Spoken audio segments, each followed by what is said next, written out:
Someone had turned the sliders up on a video game. Like the Spurs really had turned the difficulty down for themselves. Oh. But my God, they were playing against the Heat, the Heatles, LeBron James, Dwayne Wade, Chris Bosh. The Heatles. It was like watching all this energy, all this angst and anger and heartache radiate out of them and materialize. They're making it look like the Heat don't know how to play. Yeah, it looks like they don't know how to play. People talk about this Spurs team as deserving to be in the best team ever conversation purely because of how dominant they were in the finals. Because we all saw that when the Spurs were at their best, they were capable of transcendence. Real talk grinding, yeah we shining.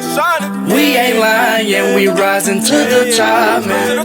We grinding real hard, no layoff. Going hard like LeBron to playoff. Let me tell you real talk from the takeoff. We be turned to the man, can't you see it? Young black kings trying to succeed, love my team.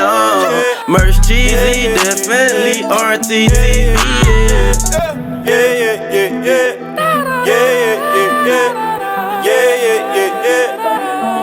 Real Talk TV. We stay the same, we stay the same, we stay the same. Real Talk TV. We ain't gon' change, you ain't gon' change, you ain't gon' change. Real Talk TV. It's part of the game, it's part of the game, it's part of the game. Real Talk TV. What's good, YouTube? It's Real Talk TV. Man, y'all, we back with another banger. Let me make sure this song, yeah, that song, man. Y'all, this is the 2014 Spurs and the best basketball ever played, man. So make sure y'all like this video before it starts. Subscribe to the channel if y'all new, man. Let's get it.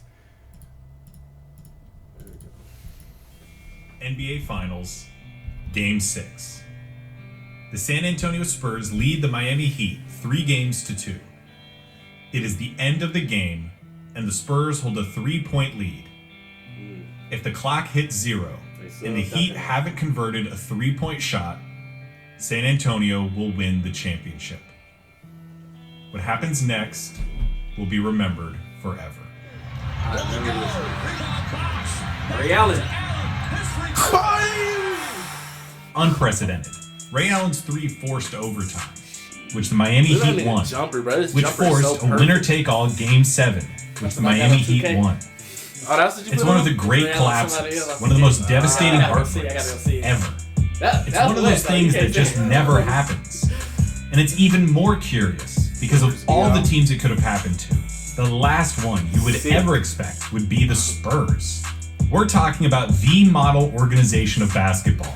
Since drafting Tim Duncan in 1997, the Spurs hadn't missed the playoffs once, had it won at less than a 50-win rate, and had claimed 4 championships. They defined culture. Whether or not your team could play like the Spurs, you wanted your team and your organization to behave like the Spurs. Behave. No ego, extreme accountability, and a level of buy-in and belief that was self-fulfilling. As head coach Greg Popovich liked to say, not everyone could play for the Spurs. They wanted guys who had gotten over themselves. Guys who either had nothing to prove or who had everything to prove.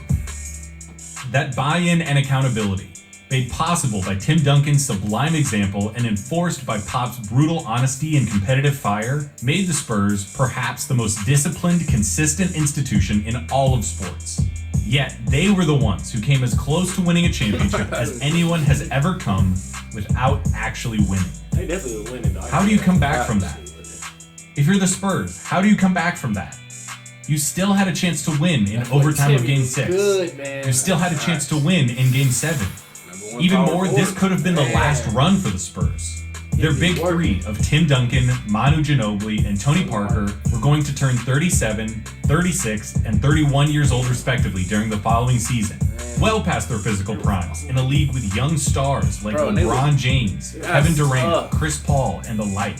Despite their success, the Spurs had never made back-to-back finals appearances. That's crazy. Timmy was With those kind of obstacles staring at you in the face, how do you find it in yourself to sit through an entire offseason, gruel through an 82-game regular season, and fight through a whole postseason just to get another chance at the ring you almost had?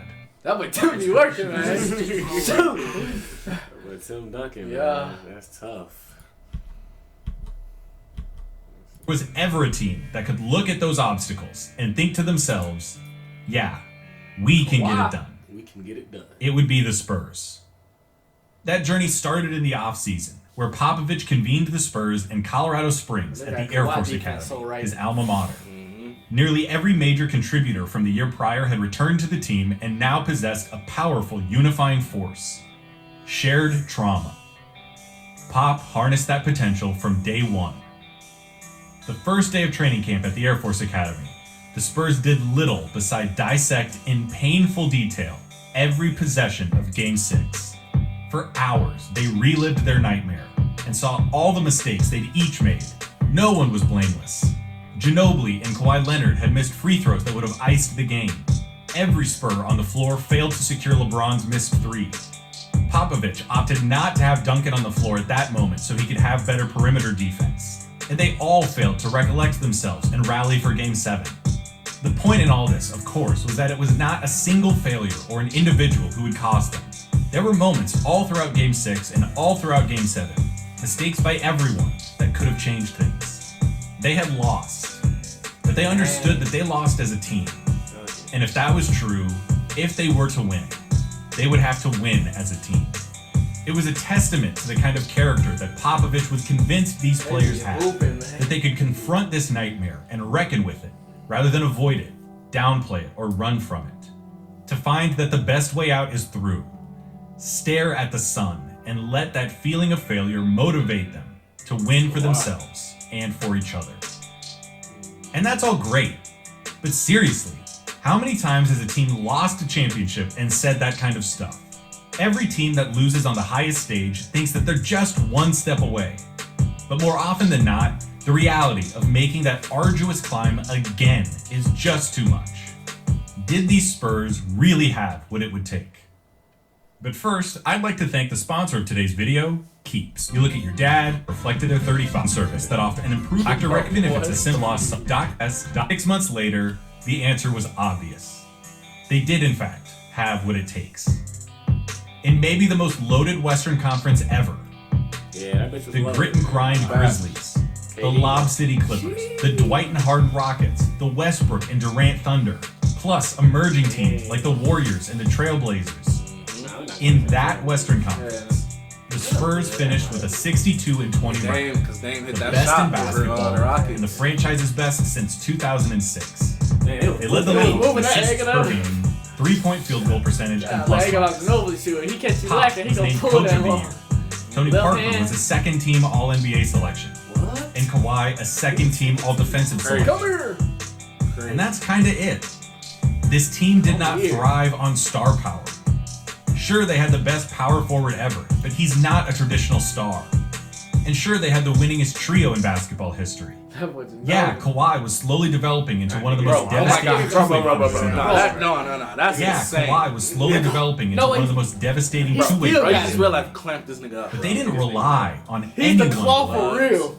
That big old hand. Not one of their players, not Tony Parker, not Kawhi, not even Tim Duncan, averaged over 30 minutes a game. This team thrived on its depth and on the strength of that roster as a single, cohesive unit. You didn't have to worry about stopping one or two guys. You had to worry about stopping 8 or 9 guys. Damn, true. The results speak for themselves. And beyond just the attitude and culture of the Spurs, it was their ability and willingness to give chances to and find success in guys that had been discounted. I used to like the Spurs for real. I used to play with the Spurs. The Spurs were one of the first teams to really start scouting international players, exploiting a market inefficiency because of a stigma surrounding those players' toughness. The fact that some of the best players in the league today are foreign players is an afterthought. I certainly pay little mind to the fact that guys like Luka Doncic, Joel Embiid, Nikola Jokic, and Giannis Antetokounmpo were born outside of the US. We know that great players can come from anywhere. The Spurs deserve credit for reminding us of that. That roster consisted of an NBA record 10 international players. Duncan was born in the Virgin Islands and was a no-brainer with the first pick in '97. But Parker was the 28th pick in the draft out of France and went on to become a Finals MVP. Ginobili was a late second-rounder out of Argentina and would go on to become an Olympic gold medalist and one of the greatest six men in basketball history. Guys like Marco Bellinelli, Aaron Baines, Patty Mills, Thiago Splitter, and Boris Diaw were guys who came from all across the globe. They play team Italy, ball, though. Guys Australia, like France, That's real team and ball. found Real. places as vital contributors on the best team in basketball. US ISO. They were guys who had nothing to prove. Yeah, if y'all Or watch who that had everything. Redeem team. And to watch those guys play like together. Kobe now? Yeah, they was showing like the year that they got their ass beat They bad. wasn't playing team ball? Yeah, they wasn't playing team ball. Like the overseas people was playing team ball. They didn't know how to guard it. I think what year was that? 12 that they Yeah, lost? think Or like 04. It was one of them. Yeah, 04. It might have been 04. 04. Yep. That's Because what it was Brian and Wade. Like rookie kind of year. Type, yeah, and they got their ass Melo. whooped. Yep. They got whooped. And they, US ISO. Y'all they got LeBron and D Wade and Melo. Sweet 1-on-1. Yeah, 1-on-1. I think Manu Ginobili might have been one of the people yeah. that said it. He was like, yeah, they're the best in the world individually, but as a As team, a team, they wasn't good. Like, he not moving off the ball. He not moving. You just Cause they don't know how to work as a team. We gonna beat y'all. definitely. We gonna beat y'all. Every time. They Pick and roll was killing. To see the way they interacted, how much they enjoyed each other's company, both on was and off the whooping court, it really does give credence to the culture that Pop preached. Spain. That the Spurs were and are a family. It's something that was carefully cultivated. No egos, no squeaky wheels. After the games, almost all of them, the Spurs go out to dinner. And if you ever played for the Spurs, for a career or a season, and Pop knows you're in town, you're getting invited to dinner. Bro. We roll our eyes when people talk about playing the game the right way, because we know that most of the time, when the chips are down and push comes to shove, those words are just words. It's easy to do when it's easy. It's hard to do when it's hard. That's what makes the Spurs special. They did play the right way. They did excel as a team. They did sacrifice. Manu took a 50% pay cut to help make salaries work. In fact, the salaries for the entire Big Three, Duncan, Parker, and Manu, combined for only $2 million more than Kobe Bryant made by himself. In a sport where shots mean points and points mean paychecks, the Spurs, over and over again, gave up good shots for better shots. That's good. Without imposing athletes with stunning singular talent, the Spurs adopted a more European style of play, perfect for their international roster. Cutting, passing, and shooting became paramount.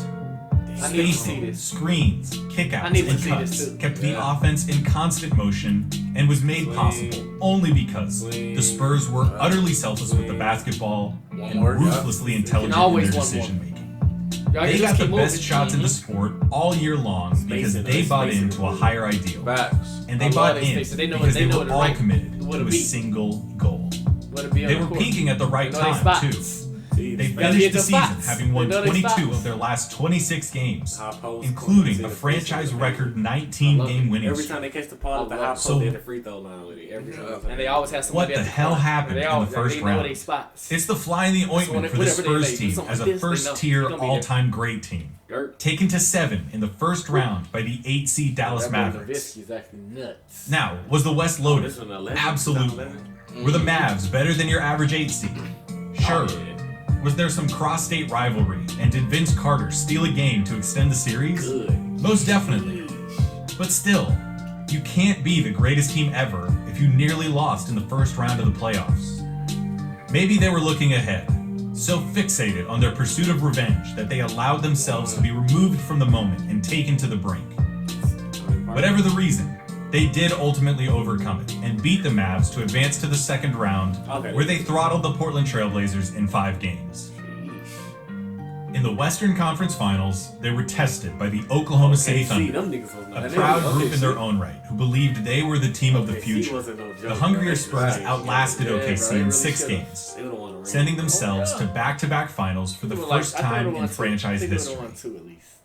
If I lost it all and I had to start from scratch, here's what I say one, because Brian, his prime. I think they would have did close to what the Warriors did. Yeah, I think they would have got close. There they were. They would have got close. The NBA Finals. I think they would have got their Kim. I think The Spurs had pushed themselves to grow and to improve for an entire year. They kept Over Harden, 8,000 hours, over 500,000 minutes, with this phantom haunting their dreams.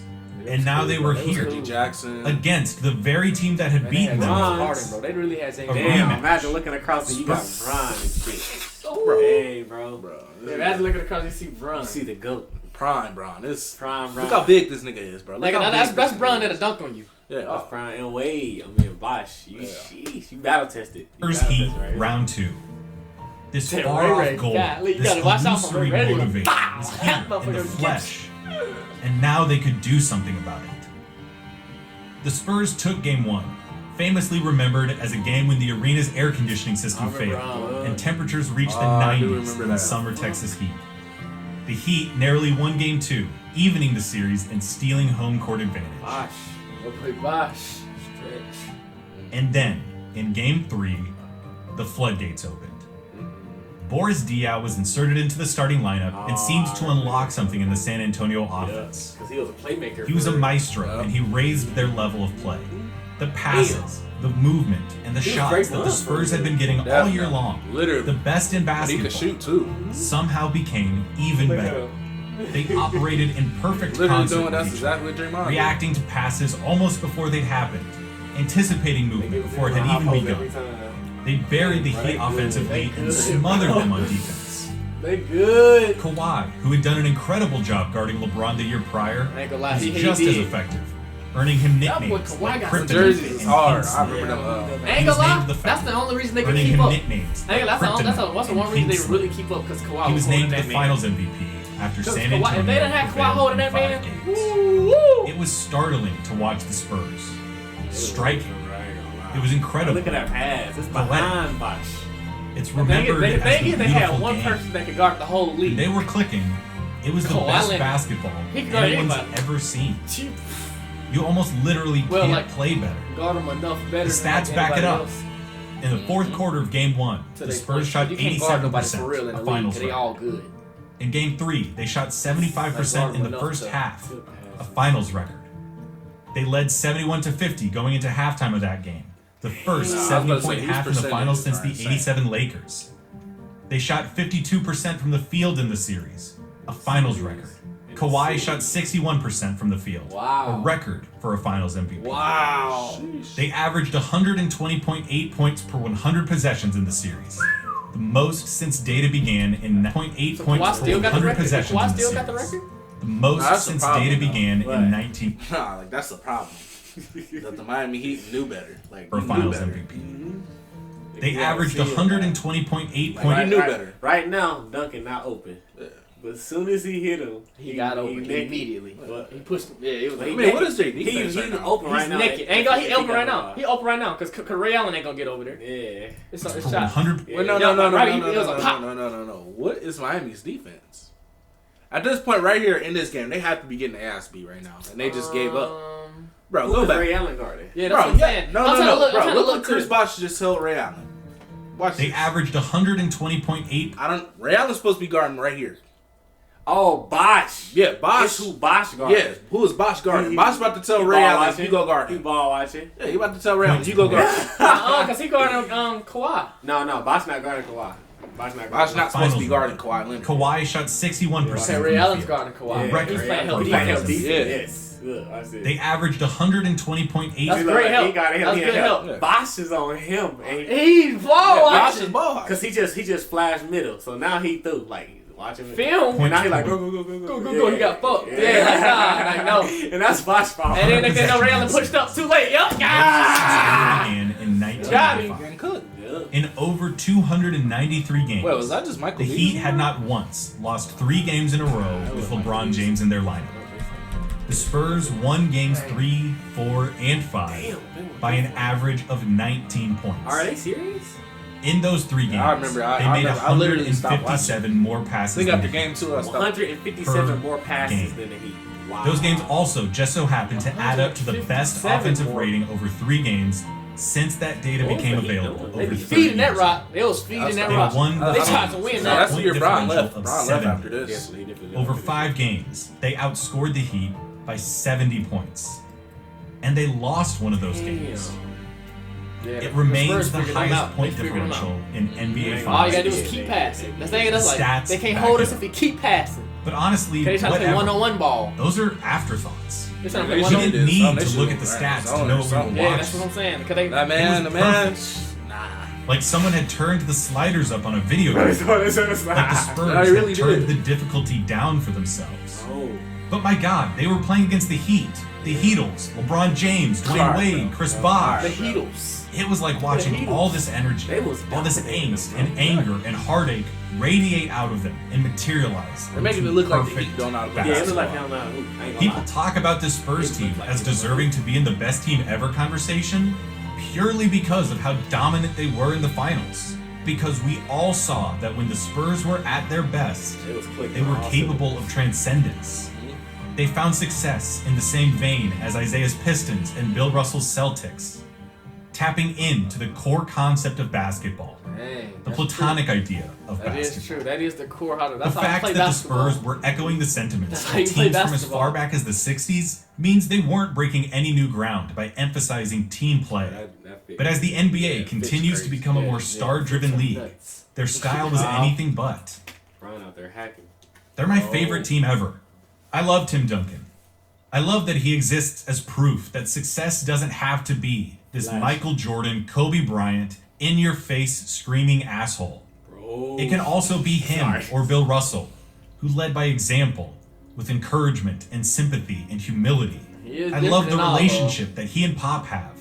It's unlike anything else in sports. They've been described as everything from an old married couple to soulmates. They love each other.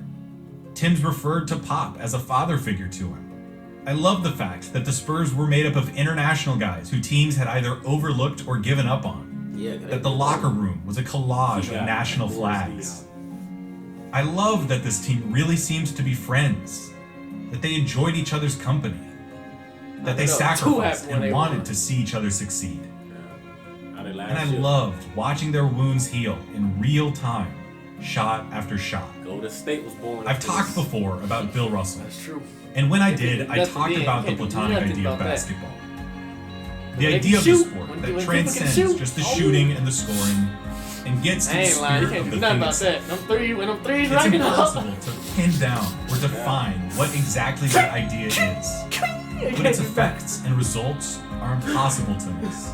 We see it here in the 2014 Spurs. We see the same things we saw in those Celtics teams of old. Things like compassion, selflessness, solidarity, resiliency. It was important for their catharsis that the Spurs played the Heat. They had brought out the best in each other, and the Spurs were able to get the last laugh and avenge their loss. But by the end of the series, the Spurs hadn't just got revenge over the Heat. There's some people in the league that play. You don't know what they strategy. You don't know what team. Because the Spurs, that's all. And they did it in a special, aesthetic, beautiful way. They flip that switch on. They in the swing. I love they have to this flip that team switch. Because in the wake of the most devastating loss in basketball history, the San Antonio Spurs responded together. And together, they played the best basketball that's ever been played. I think Golden State might have them beat though. I ain't gonna lie. Playing the best basketball? Yeah, the best playing the best basketball. I think so. I think them niggas be playing some ball. What do you feel? I don't know. That'd be a good debate. But I think Golden State kind of like took their formula though of like team basketball. So Golden State can shoot. And they transformed it to shooting. Yeah, when they moving without the ball, they got a Draymond, Boris Diaw. That's good. So they got a star player and stuff. Got a good secondary, Clay. So they got Instead of going in and doing a lot, it was get the open three. Definitely. Instead of get the open bucket, like the smarter bucket, get the open three. We gonna get that three. And they show us getting. Man, that is the 2014 Spurs and the best basketball ever played. Y'all let us know if y'all enjoyed that video. Make sure y'all like it. Make sure y'all leave a comment and make sure y'all subscribe to the channel if y'all new, man. We're going straight to the top, man. Let's get this Real Talk TV.